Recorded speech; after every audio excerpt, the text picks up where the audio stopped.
আরজিকর কাণ্ডে জিজ্ঞাসাবাদের জন্য টালা থানার আইএস চিন্ময় বিশ্বাসকে তলব করেছে সিবিআই। আরজিকর ঘটনায় তদন্তকারী অফিসার হিসেবে তদন্ত করছেন তিনি। সূত্রের দাবি, তদন্তে নেমে গোয়েন্দাদের বেশ কিছু তথ্য পেয়েছেন। ঘটনার দিন টালা থানার তৎকালীন ওসি এবং সন্দীপ ঘোষের মধ্যে একাধিকবার কথা হয়েছিল বলে তদন্তকারী সংস্থা দাবি করেছে। টালা থানার সিসিটিভি ফুটেজও সংগ্রহ করেছে সিবিআই। সেই সূত্রেই ওই এসআইকে তলব করা হয়েছে। রবিবার নির্ধারিত সময়ের মধ্যেই সিডিও কমপ্লেক্সে হাজিরা দিয়েছেন টালা থানার আইএস চিন্ময় বিশ্বাস। তার পাশাপাশি শনিবার দীর্ঘক্ষণ জিজ্ঞাসাবাদের পরে রবিবারও ফের 3 চিকিৎসক বিরূপাক্ষ বিশ্বাস, অভিক দে এবং সৌরভ পালকে তলব করেছে সিবিআই। নির্ধারিত সময়ের মধ্যেই সিবিআই দপ্তরে হাজিরা দিয়েছেন চিকিৎসক বিরূপাক্ষ বিশ্বাস এবং সৌরভ পাল।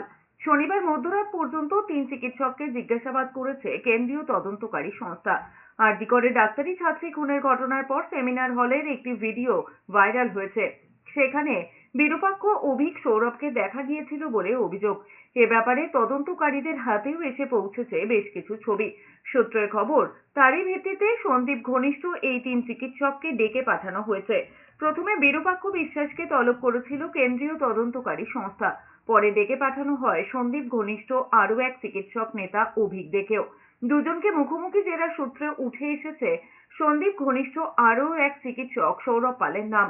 এরপরেই সৌরভ পালকে জিজ্ঞাসাবাদের জন্য ডাকা হয়েছিল। মধ্যরাত পর্যন্ত জিজ্ঞাসাবাদের পর রবিবার ফের তাদের ডেকে জিজ্ঞাসাবাদ চলছে।